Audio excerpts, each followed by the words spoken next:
여러분, 사주를 본다는 것은 단순히 미래를 점치는 일이 아닙니다. 사주는 나를 이해하는 하나의 도구이고 내 삶을 더 깊이 들여다볼 수 있는 거울과도 같습니다.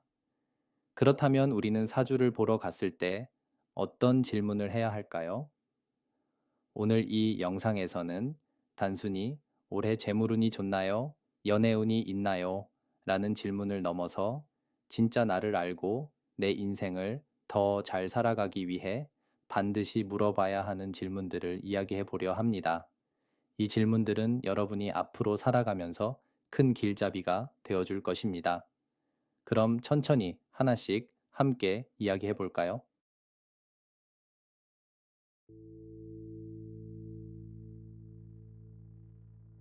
사람마다 타고난 기질이 있습니다. 어떤 사람은 불꽃처럼 뜨겁고 어떤 사람은 바다처럼 깊고 잔잔하죠. 우리는 가끔 나는 왜 이럴까?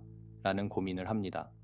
하지만 여러분, 나무는 나무대로, 바다는 바다대로, 태양은 태양대로 그 자체로 의미가 있습니다. 내가 나를 온전히 이해하지 못하면 평생 남과 비교하면서 힘들어질 수밖에 없습니다. 사주를 볼 때 나는 어떤 기질을 타고났나요? 라고 질문해 보세요. 그리고 그 기질을 있는 그대로 받아들이고 사랑해 보세요. 나의 본성을 이해하는 순간 삶은 훨씬 더 편안해질 것입니다.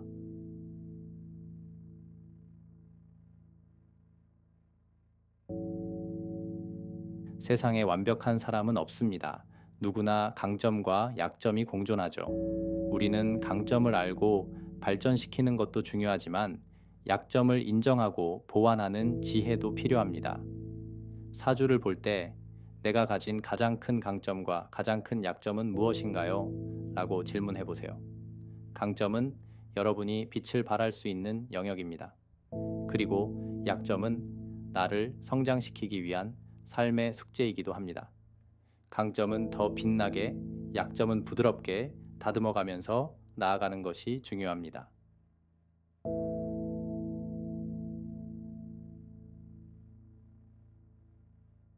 인생에는 리듬이 있습니다. 어떤 때는 씨를 뿌려야 하고, 어떤 때는 기다려야 하고, 어떤 때는 거둘 때가 오죠.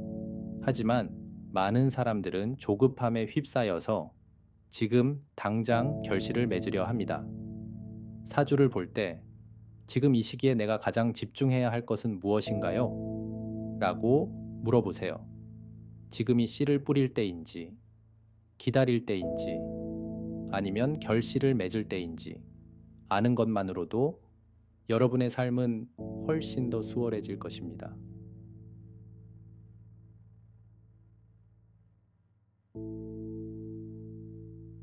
우리는 혼자 살아갈 수 없습니다. 가족, 친구, 연인, 직장 동료, 수많은 관계 속에서 우리는 기쁨을 얻기도 하고 상처를 받기도 하죠. 사주에는 관계의 흐름도 담겨 있습니다.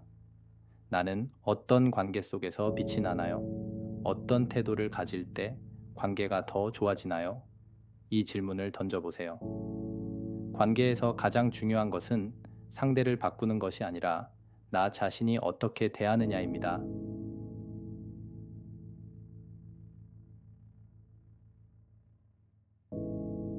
돈은 단순한 숫자가 아닙니다. 돈을 어떻게 버느냐는 곧 우리가 세상과 어떻게 연결되는가를 보여주는 것이기도 합니다. 사주를 볼 때 나는 어떤 방식으로 돈을 벌어야 하나요? 라고 질문해 보세요. 내가 어떤 일을 할 때 가장 자연스럽게 돈이 들어오는지, 그리고 돈을 다루는 나만의 방식은 어떤지를 이해하는 것이 중요합니다.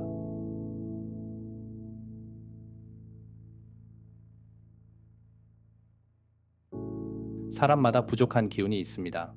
어떤 사람은 너무 차갑고, 어떤 사람은 너무 뜨겁고, 어떤 사람은 너무 가볍거나 너무 무겁죠. 내가 가장 부족한 에너지는 무엇인가요? 그리고 그 부족함을 채우려면 어떻게 해야 하나요? 이 질문을 통해 나의 삶에 균형을 맞춰갈 수 있습니다.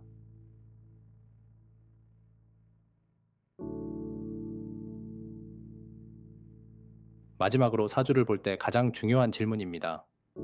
내 인생에서 가장 중요한 삶의 태도는 무엇인가요?